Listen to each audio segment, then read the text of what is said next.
Correct గా record అవుతాయో లేదో. రేపు ఏంటి ప్రోగ్రామ్? ఏముందిరా, స్పెషాలిటీస్ గురించి డిస్కషన్. అంటే వాళ్ళని రేపు ఏదైనా స్పెషల్స్ వండుకు రమ్మన్నావా? మనం లంచ్ బాక్స్ తెచ్చుకోవాల్సిన అవసరం లేదా? వెజ్జా నాన్ వెజ్జా? తిండి పోతూ నేను చెప్తుంది కంచంలోని స్పెషాలిటీస్ గురించి కాదురా, మనుషుల్లో ఉన్న స్పెషాలిటీస్ గురించి. అవునా, అయితే మంచి టాపిక్లే.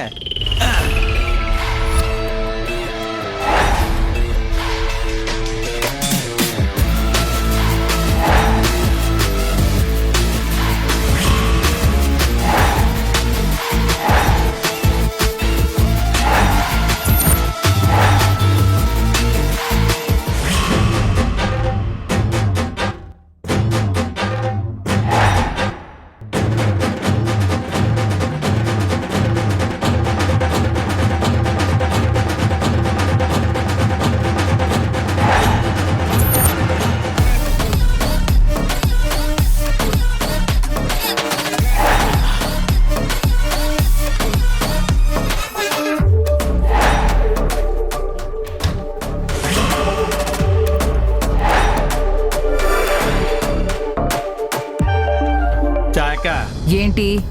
నేనైతే రాధిక యాటిట్యూడ్ చూసి ఖచ్చితంగా ఏదో ఒక రకంగా డిస్కౌంట్ తీసుకొస్తుందని అనుకున్నాను. కానీ అసలు తనకు బేరం అట్టే రాలేదు. రేపు పెళ్ళయ్యాక భర్తను కన్విన్స్ చేయడం మాట అలా ఉంచు, కనీసం కూరగాయలైనా బేరం ఆడి కొనుక్కోవాలి కదా. డ్రై నోరు మూస్తావా లేదా? అది కదక్క, మార్కెట్ లో కూరగాయల రేట్లు ఎలా ఉన్నాయో తెలుసా? అసలు రా తల్లి, నేనే పిలిచాను, కూర్చో. ఏందత్తమ్మా పిలిచినావు? ఏదైనా కొత్త టాస్కా? నిన్ను చూస్తుంటే చాలా సంతోషంగా ఉందమ్మా. నీకు రాని పని వచ్చు అని చెప్పడం కంటే రాదు అని చెప్పి సమస్యకు దూరం అవ్వడం మంచిది.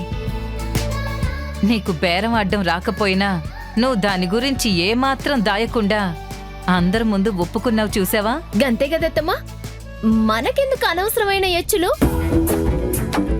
నాకు తెలిస్తే వచ్చు అని ముంగటికొస్తా, రాకపోతే రాదని బరాబర్ చెప్పేస్తా. అంతేగాని మోసం చేసుడు మన వల్ల కాదు. ఎందుకత్తమ్మా మనకిదంతా?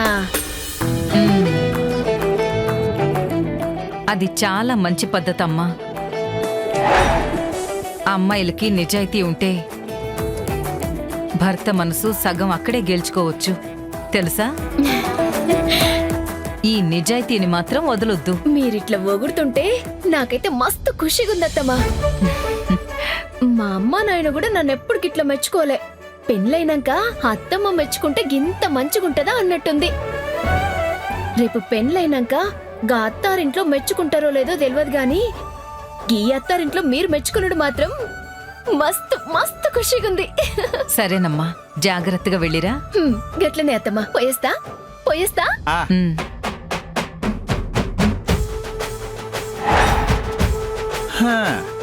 చాక ఏంటి తెగ పొగిడేసావు?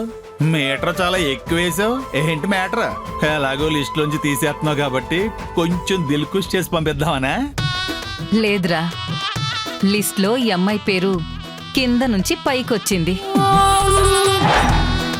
పోటీలో ఈ అమ్మాయి ముందుంది. అవునా? అదెలా అక్క?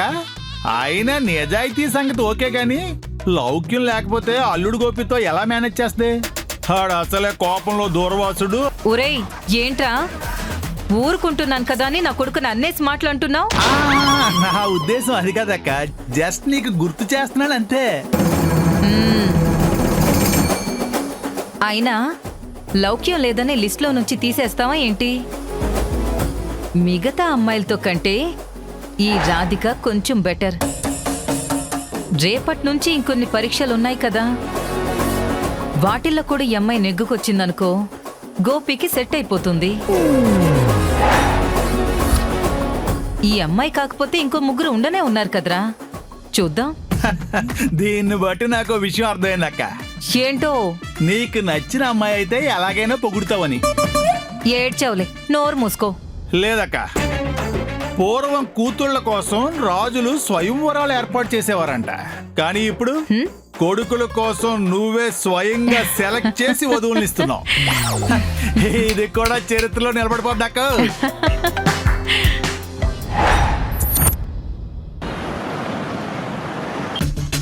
ఫోన్ చేస్తే నేనే వచ్చేవాడిని కదా. పర్లేదండి, మా ఎంప్లాయీస్ కోసం హైర్ చేసిన వెహికల్ కాంట్రాక్ట్ క్యాన్సిల్ చేసుకుందాం అనుకుంటున్నాం. అందుకే ఈ ఇయర్ అగ్రిమెంట్ రెన్యూవల్ చేయలేదు. ఏమైంది? ఏంటి ప్రాబ్లం? మురళీధర్ గారు, మేము కార్పొరేట్ స్టైల్లో కొత్త నిర్ణయాలు తీసుకుంటూ అప్డేట్ అవ్వాలనుకుంటున్నాం. కానీ వాటికి ఈక్వల్గా మీ సర్వీసెస్ ఉండటం లేదు. ప్రజెంట్ మీరు ఇచ్చే సర్వీసెస్ చాలా అవుట్డేటెడ్. కొంచెం టెక్నాలజీ మిక్స్ చేసిన లేటెస్ట్ వెహికల్స్ అయితేనే మాకు సపోర్ట్ అవుతుంది. ఇమీడియట్ గా ఏ వెహికల్స్ కావాలో చెప్పండి, మేము అరేంజ్ చేస్తాం. మేము ఆల్రెడీ డెసిషన్ తీసేసుకున్నాం. ఇది ఫైనల్. కార్పొరేట్ స్టైల్ డెసిషన్స్ ఇలానే ఉంటాయి. ఇదే విషయం మెయిల్లోను ఫోన్లోను కూడా చెప్పొచ్చు.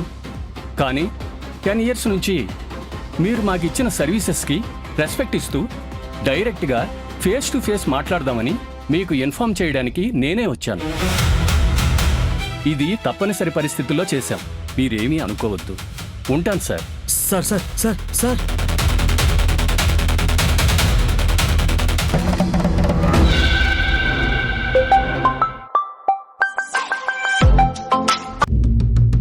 హలో హలో సార్, మీరు చెప్పినట్టుగానే మురళీధర్తో వెహికల్ ట్రాన్స్ఫర్ డీల్ క్యాన్సిల్ చేసుకున్నాం. ఇప్పుడు మురళీధర్ ఆఫీస్ బయట నుంచే మాట్లాడుతున్నాను. దీంతో కార్పొరేట్ స్ట్రక్చర్లో వీళ్ళ వెహికల్స్ ఒక్కొక్కటిగా క్యాన్సిల్ అవుతూనే ఉంటాయి. ఆటోమేటిక్గా బిజినెస్ డల్ అవుతుంది సార్. చివరికి ఎంప్లాయీస్కి శాలరీలు కూడా ఇవ్వలేని స్థితికి వచ్చేస్తాడు సార్. ఇప్పుడు మా కంపెనీ అగ్రిమెంట్ క్యాన్సిల్ చేయటం వల్ల ఇమ్మీడియట్ ఎఫెక్ట్గా 25 లక్షల వరకు మంత్లీ బిల్లింగ్ తగ్గిపోతుంది సార్. సూపర్. ఏ మనిషినైనా ఒకేసారి చంపేయడం కంటే దెబ్బ మీద దెబ్బ కొడుతూ క్షణక్షణం వాడు క్షీణించిపోయేలా చేస్తేనే పగబట్టినోడికి బరాబర్ ఖుషీగా ఉంటది. ఇగో కుమిలి కుమిలి వాడు నరకం అనుభవిస్తూ చావడాన్ని నేను నా కళ్ళారా చూడాలి. అప్పుడు కానీ నా పొగ చల్లారదు. అలాగే సార్, నా సపోర్ట్ మీకు ఎప్పుడూ ఉంటుంది. నాకు చాలా మంచి ఫేవర్ చేసినావు. నీ యాది మర్వను. అయ్యో, అప్పుడు మీరు చేసిన ఫైనాన్షియల్ సపోర్ట్తోనే నేను ఈ కంపెనీ స్టార్ట్ చేశాను. ఆ రోజు మీరు నాకు సహాయం చేయకపోతే ఈ రోజు ఈ ప్రమోద్ లేడు సార్. అందుకే మీరు ఏ ఫేవర్ అడిగినా చేయడానికి నేను ఎప్పుడూ రెడీగా ఉంటాను సార్. ఉంటాను సార్.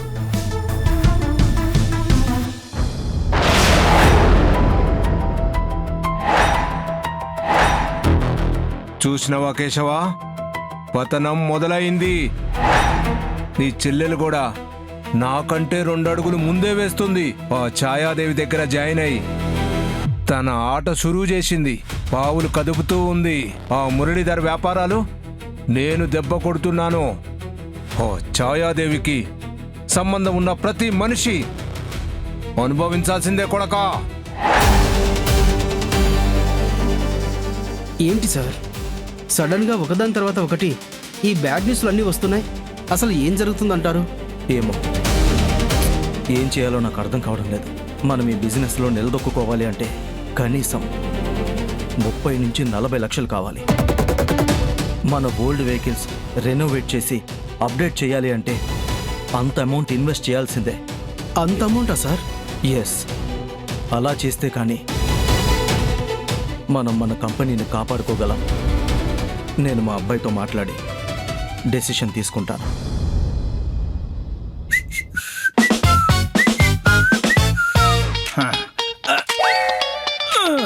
మనం లేకుండా ఈ కోడళ్ళ ట్రైనింగ్ సెంటర్ నడపడం అంటే చాలా కష్టం. మా అక్కకి తెలియట్లేదు. ఓహో, ఈ వారం రాశి ఫలాలు ఏంటో చూద్దాం. రాశి ఫలాలు మీనం, శుభ ఫలితాలు ఉంటాయి. ఏకాగ్రతతో పని చేయవలెను. చేయకపోతే మా అక్క ఊరుకుంటుందండి. అదృష్టయోగ సూచన ఏంటి మనకే? మీ ఎదురు చూపులకు తెర పడుతుంది. మీ పెళ్లి ప్రయత్నాలు ఫలిస్తాయి. ఇది కదా వారఫలం అంటే. పెళ్లి ప్రయత్నాలు ఫలిస్తాయి. ఇంకోటి ఏంటది ఎదురు చూపులకు తెర పడుతుంది అంటే కోరుకున్న అమ్మాయి కళ్ళ ముందుకు వచ్చేస్తుందన్నమాట.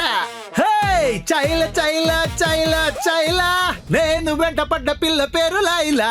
హోయిలా హోయిలా హోయిలే హోయిలా నడక చూస్తే చిక్కుబుక్కు రైలా గులాబీ లాంటి లిప్ చూసి నా పల్సు రేటే పెరిగింది జిలేబీ లాంటి హిప్ చూసి నా హార్ట్ బీటే అదిరింది పాలమీగడంటి రంగు చూసి నా రక్తమంతా మరిగింది.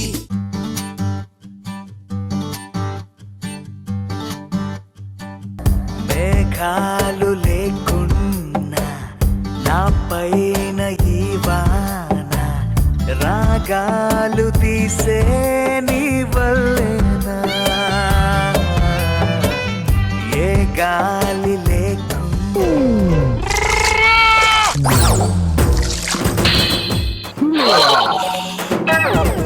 వర్షం వర్షం వర్షం. ఎక్కడికి పోయావురా? అంటే అక్క నేను అదంతా తర్వాత కానీ ఇదిగో ఈ అమ్మాయి ఏదో చెప్తుంది విను. చెప్పు శృతి. ఇక్కడ నుంచి వెళ్ళిపోతున్నానని చెప్పాను కదా అత్తయ్య. ఆ విషయమే ఈ అంకుల్ కి చెప్దామని వచ్చాను. అంకులా? అదృష్టంరా, కలర్ తో మేనేజ్ చేస్తున్నావు కాబట్టి తాతయ్య అనలేదు. ఉండక అసలు నువ్వు ఎందుకు వెళ్ళిపోతున్నావు? నాకు బెంగళూరుకి ట్రాన్స్ఫర్ అయింది. మరి అదేంటి వారఫలాల్లో నువ్వు బెంగళూరు వెళ్తున్నట్టు రాయలేదు? ఏంటి? అదే నువ్వు బెంగళూరు వెళ్తున్నావు అన్న విషయం. నీ వారఫలాల్లో తన గురించి ఎందుకు రాస్తారా? పిచ్చేమన్నా పట్టిందా? అంటే అక్క సరే అమ్మా, చెప్పేశావు కదా, జాగ్రత్తగా వెళ్ళు. అలాగే అత్తయ్య. వచ్చింది కొన్నాళ్ళైనా ఈ ట్రైనింగ్ సెంటర్ నాకు బాగా నచ్చింది. వదలలేకపోతున్నాను. కానీ తప్పట్లేదు అత్తయ్య. ఈ అత్తగారిల్లు వదిలేసినా పర్వాలేదమ్మా. పెళ్ళయ్యాక నీ అసలైన అత్తగారిల్లు మాత్రం వదిలేకే. All the best. Thank you అత్తయ్య. వెళ్ళిరా. శీఘ్రమే కళ్యాణ ప్రాప్తిరస్తు. వెళ్ళొస్తాను అంకుల్.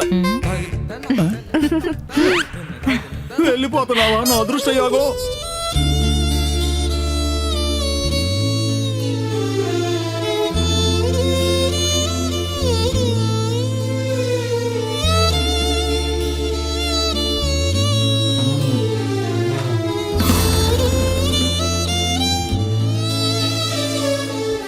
కళ్ళలోనా కలలు అన్నీ కథలుగానే మిగిలేనే కనులు దాటి రాను అంటూ కరిగిపోయేనే.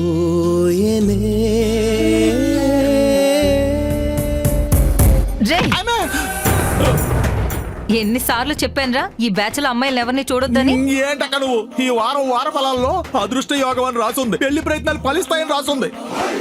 అందుకే ఈ అమ్మాయి సెట్ అవుతుంది అనుకున్నాను. అలా రాయకూడదే. ఒకసారి ఇటివ్వు. ఆఖరి పేజీలో ఉన్నాయి. ఏయ్ నిజమేరా? మరి ఒరే వెదవా, ఇది పోయిన వారందిరా. ఇప్పుడు చూస్తే ప్రయోజనం లేదు. పోయిన వారందా? ఆ అంటే నా అదృష్ట యోగం పోయిన వారమే పోయిందా అక్క? అంతే కదా. అసలు బాగా ట్రై చేస్తుంటే పోయిన వారమే పెళ్లి ప్రయత్నం ఫలించుండేదిరా. ఇప్పుడు వేస్ట్. నాకు తెలియలేదండి అక్క.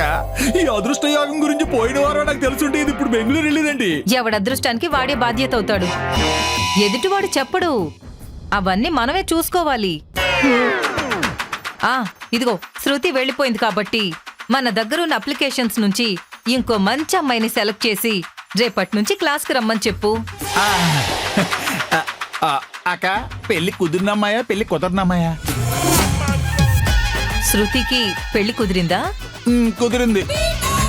అయితే పెళ్లి కుదిరిన అమ్మాయినే రమ్మను. అంతే. నా జీవితానికి నువ్వు శుభంగా అయ్యో నాకు అర్థమైపోయింది.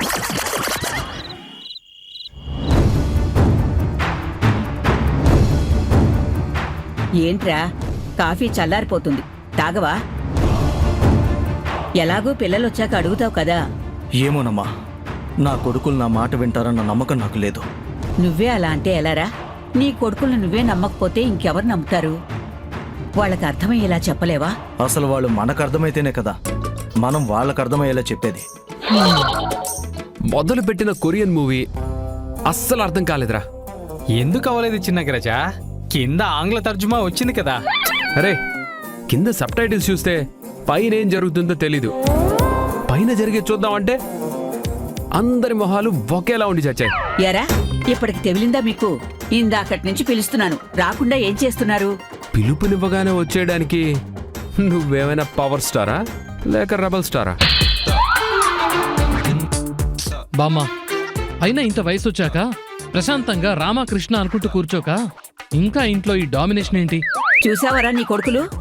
మీకలా సాగుతుందిరా.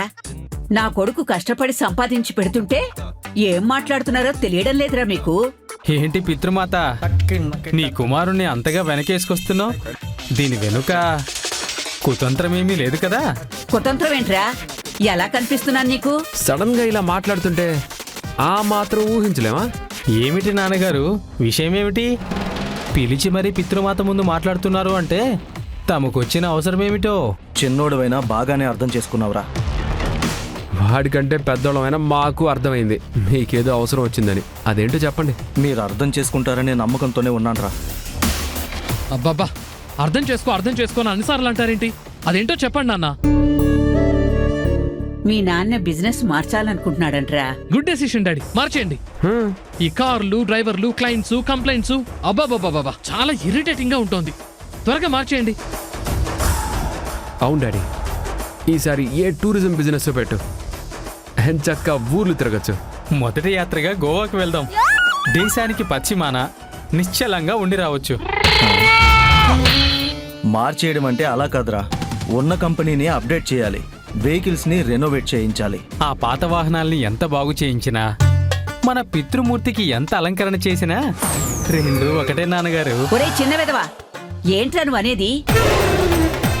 అనవసరమైన ఖర్చు తప్పితే పెద్దగా యూజ్ ఉండదు నాన్న. పైగా ఏమాత్రం గ్రోత్ కూడా కనిపించట్లేదు. ఎందుకు లేదురా, ప్రతి సంవత్సరం 15 to 20% గ్రోత్ ఉంటూనే ఉంటుంది కదా. ఏమో నాన్న, నాకు మాత్రం గోతులే తప్ప గ్రోత్ ఏం కనిపించట్లేదు. చూడండి నాన్న, 15 to 20% ఏ కంపెనీకైనా గ్రోత్ ఉంటుంది. అసలు అది కూడా గ్రోతేనా? అది కాదు కదా ముఖ్యం. ఒరే, అసలు వాడేం చెప్తున్నాడో వినకుండా మధ్యలో మీ ప్రసంగాలేంటి? పితృమూర్తి, అనుమానం నివృత్తి చేసుకుంటున్నాం. సరే చెప్పండి. కంపెనీలోకి ఒక్కొక్కటిగా సమస్యలు వస్తున్నాయిరా. మొన్న కంపెనీ కాంట్రాక్ట్ క్యాన్సిల్ చేసుకుంటే ఈ రోజు మరో కంపెనీ. కారణం ఒకటే, మన కంపెనీలో పాత వెహికల్స్ ఉండటమే. కొత్తవి కొనడం చాలా కష్టం. అందుకేరా వెహికల్స్ ని రెనోవేట్ చేసి రీమోడల్ చేద్దాం అనుకుంటున్నారు కదా, చేసేయండి, ఇంకెందుకు లేటు. దానికి మా అనుమతి ఎందుకు నాన్నగారు? కావాల్సింది మీ బోర్డు అనుమతి కాదురా, డబ్బు డబ్బు కావాలి. రిపేర్లు ఎవరైనా ఫ్రీగా చేస్తారా? చెప్పవేరా మురళి? అవునరా, ఎస్టిమేషన్ చేస్తే ఒక 30 నుంచి 40 లక్షల వరకు అవసరమయ్యేలా ఉంది. ఓహో, డబ్బు గురించా? మీ దగ్గర ఉంది కదా, పెట్టుకోండి. నేను పెట్టుకోవడం ఏంట్రా, అంత డబ్బు నా దగ్గర ఎక్కడుంది? అయినా ప్రతి సంవత్సరం లాభాల్లో మీ వాటా మీరు తీసుకుంటున్నారుగా, మీకు కూడా బాధ్యత ఉంటుంది కదా. అందుకే మీరు కూడా ఇందులో రీఇన్వెస్ట్మెంట్ చేయాలి. ఏంటి నాన్నగారు, ప్రతి సంవత్సరం ఇచ్చింది మళ్ళీ తిరిగి అడగడానికా? అప్పుడు దాచుకోమనిచ్చింది ఇప్పుడు దోచుకోవడానికా? మాకు కూడా ఏవేవో ప్లాన్స్ ఉంటాయిగా. అంటే ఏంట్రా, ఇవ్వరా? డ్రైవర్గా పనిచేస్తూ మీ నాన్న రాత్రి పగలు కష్టపడి పనిచేసి ఆ కంపెనీ పెట్టి నిలబెట్టాడు, తెలుసా మీకు? కంపెనీస్ దీన్ని బయోపిక్ తీయమంటారా ఏంటి? ఇది ఆల్రెడీ పాతబడిపోయిన కంపెనీ. దీని మీద ఎంత రీఇన్వెస్ట్ చేసినా పెట్టిన డబ్బులు తిరిగొస్తాయన్న నమ్మకం మాకు లేదు. అవునవును, కుంటి గురానికి కొత్త పట్టీలు కొన్నట్టు. అదేంట్రా అలా అంటారు? ఈ మధ్య ట్రావెల్ బిజినెస్ ఎంత డెవలప్ అవుతుందో తెలుసా? ఏం డెవలప్ అయింది నాన్న? ఇది వరకు స్కూటర్ కొనడానికి ఆలోచించేవాళ్ళు, కానీ ఇప్పుడు ఏకంగా కారే కొనేస్తున్నారు. ఎవరి కారు వాళ్ళు వేసుకొని తిరుగుతున్నారు. ట్రాఫిక్ ఎంత దారుణంగా పెరిగిపోయిందో చూస్తున్నారు కదా. సిటీలోనే కాదు, టోల్ గేట్ల దగ్గర కూడా ట్రాఫిక్ జామ్ అవుతుంది. ఇంకా ఈ పాత కార్లతో ట్రావెల్స్ బిజినెస్ ఏంటి నాన్న? కూడళ్ల దగ్గర వాహనం ఆగగానే బిచ్చగాళ్లతో ఎంత ఇబ్బంది పడుతున్నామో తెలీదా నాన్నగారు? నీకేంట్రా ప్రాబ్లం? నువ్వెలాగో డబ్బులు వేయవు కదా. అంటే ఏంటి, ఇవ్వరా? మీ ముగ్గురం ముక్త కంఠంతో చెప్తున్నాం, ఇవ్వం.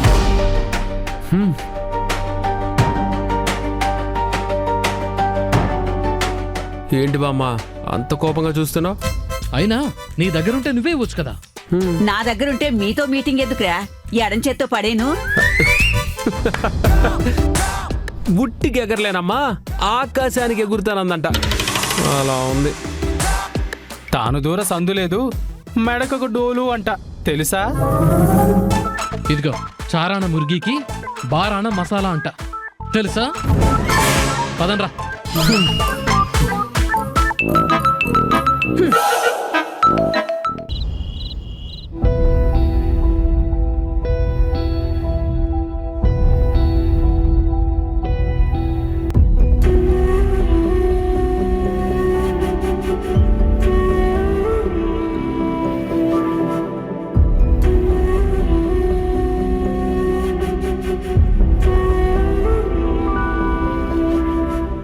నానా, టెక్సాస్లో ఉన్న నా ఫ్రెండ్తో మాట్లాడినా. డాక్టర్ మధు నెక్స్ట్ మంత్ ఇండియాకి వస్తుండంట. బిడ్డ, ఇంకా నాకు కాళ్ళు తెప్పియాలని ఆశపడుతున్నావా? అదేంది నాయనా, నేను కోడలిగా ఆ ఛాయాదేవింట్లో అడుగు పెట్టే లోపు నువ్వు లేచి నడవాలే. నేనాడికి పోతే కొన్ని దినాలిడికి రాలేను గదా. అప్పుడు ఈ పనులన్నీ నీకెవరు చేస్తారు? చాలా ముందు చూపుతో ఉన్నావు బిడ్డ. ఉండాలి కదా నాయనా. గా సెంటర్లో జాయిన్ అయినాక ఫస్ట్ టైం ఛాయాదేవి నన్ను చూసి జాలిపడ్డది. నా మాటలకు జరంత ఇంప్రెస్ కూడా అయ్యింది. ఇయ్యాల కూడా నెగోషియేషన్ గురించి చెప్పింది. నెగోషియేషనా? ఛాయదేవికి ఇష్టం లేదే నెగోషియేషన్ కదమ్మా. ఈ టైం దాకా ఎవరికి ఆకలేదబ్బా?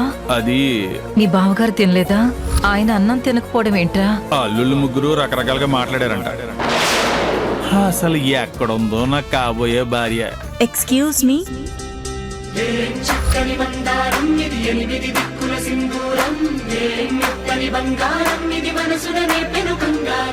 ఆల్రెడీ అమ్మ మాతో మాట్లాడింది. అందుకే మా నిర్ణయాన్ని మార్చుకున్నాం. నాన్న, ఈ కంపెనీని మూసే.